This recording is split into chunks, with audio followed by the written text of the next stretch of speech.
Bonjour à tous, bienvenue sur Chasseurs de France TV, ravi de vous accueillir ici sur ces coteaux du Quercy pour chasser ensemble à court. La vénerie, vous le savez, eh bien, c'est un mode de chasse qui bénéficie, on va dire, d'une insolente vitalité puisque près de 430 équipages en France, 20 000 chiens, 7 000 chevaux. C'est autant de gens qui sont passionnés notamment par les chiens. Et aujourd'hui, je vous propose de découvrir celle qu'on appelle la petite vénerie, mais qui pour autant développe de grands sens, au moins pour les chiens. On va chasser aujourd'hui donc dans la voie du lièvre avec l'équipage des petits coteaux de Gascogne, dans des territoires, vous le voyez, superbes, qui sont aussi propices aux lièvres, Emmanuel, mais oui, aux sangliers, aux chevreuils, aux renards, aux cerfs. Donc il faut des chiens super fiancés, on va le comprendre aujourd'hui. La vénerie du lièvre, c'est tout un art. Tu as l'habitude de chasser dans des décors aussi grandioses que ceux-là, mais un peu partout en France finalement, puisque la semaine dernière c'était dans le fameux équipage de Mano Frachon, voilà, le rallye sans le sou. Et aujourd'hui on va voir avec quel type de chien tu chasses. Ouais. La voie du lièvre, les ruses du lièvre, on va découvrir un petit peu tout ça avec ton équipage.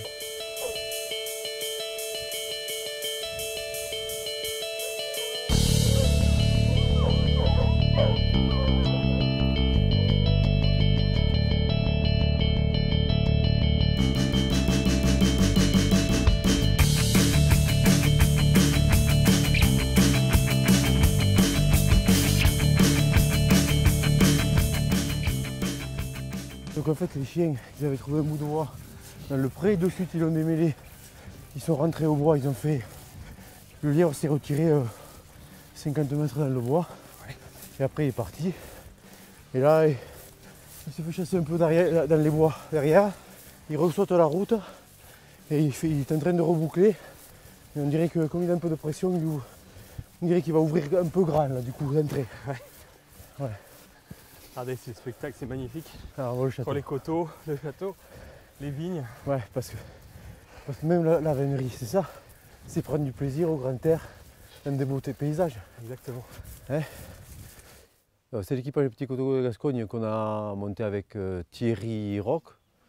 Il n'y a que 6 ans qu'on fonctionne, mais on chassait déjà pratiquement en vénerie, même si on n'était pas affilié à la vénerie, dans le même style, quoi. La chasse à tir, il y a longtemps qu'elle est derrière nous, et c'était plutôt la chasse au bâton. Et après, on est passé avec la collaboration de Mano Frachon, qui nous a un peu mis l'impulsion pour se mettre en vénerie. Mais on chassait sans le savoir, totalement dans l'éthique de la vénerie. Après, la petite différence peut-être avec la vénerie comme l'entend Mano, tout ça, ils sont vraiment axés sur la prise. Nous, on a été axés sur la chasse, la qualité des chiens, dans la voie, vraiment faire de belles menées, sans forcément prendre. Parce que la prise, pour nous, c'est la cerise sur le gâteau. C'est l'aboutissement d'une belle chasse. Et c'est pas forcément, c'est pas l'obligation qu'on a. On n'a aucune obligation. Voilà. Nous, c'est de se faire plaisir, de voir des chiens bien travaillés. Voilà, on part dans cette éthique-là.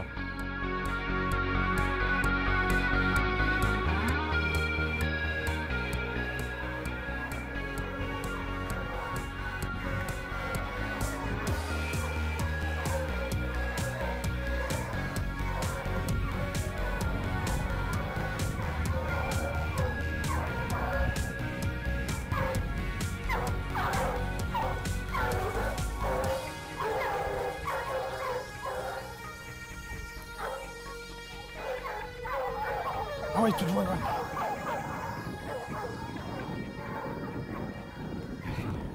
Ils l'ont bien chassé pendant une paire d'heures, mais juste à la fin, je pense qu'ils changent de lièvre. On voit le lièvre de chasse qui traverse les prés. Les chiens chassent, on change, on les arrête, on les remet sur la voie du lièvre de chasse.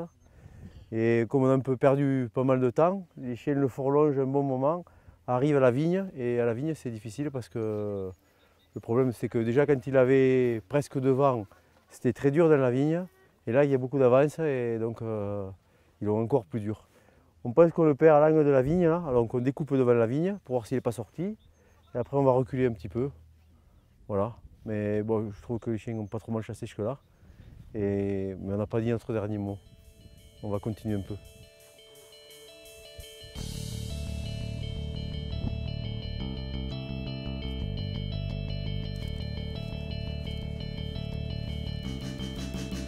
Les chiens ne sont plus trop convaincus là.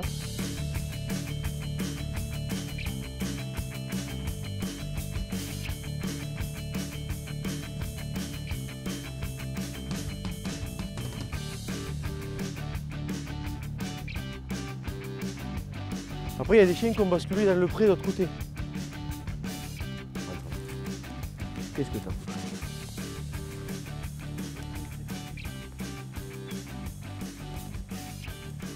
Pourquoi on n'a pas pris aujourd'hui? Mais déjà, les chiens sont partis sur un change. On a été obligé de les couper. Après, ça tapait dans les grillages, on a perdu du temps. On avait presque 20 minutes de retard sur le lièvre de chasse. Alors après, on l'a repris en forlongé. C'est rentré. Les chiens l'ont bien chassé en forlongé jusque dans la vigne. Et apparemment, à la vigne, il y avait eu des traitements qui avaient été faits très récemment. Et je pense que ça a gêné un peu la voie. On l'a retrouvé sorti un peu. Et puis on a retrouvé un peu de forlongé à la sortie. Mais après, je pense qu'il avait trop d'avance et on n'a pas pu le retrouver. Alors forcément, on est toujours un peu déçu quand on ne prend pas. Mais aujourd'hui, on n'a pas pris. Mais on n'est pas mécontent parce que les chiens ont fait bien leur travail pendant 2 heures. Et peut-être que les hommes n'ont pas fait leur travail dans les dernières minutes assez rapidement pour pouvoir le prendre. La principale ruse du lièvre, aujourd'hui, c'était le change. Il y avait une bonne densité de lièvre. Et donc, il a tapé au change quand il a vu que ça devenait difficile pour lui. Donc ça, c'est une des premières ruses. Après, des ruses dans la chasse au lièvre, il y en a beaucoup. Il y a le double.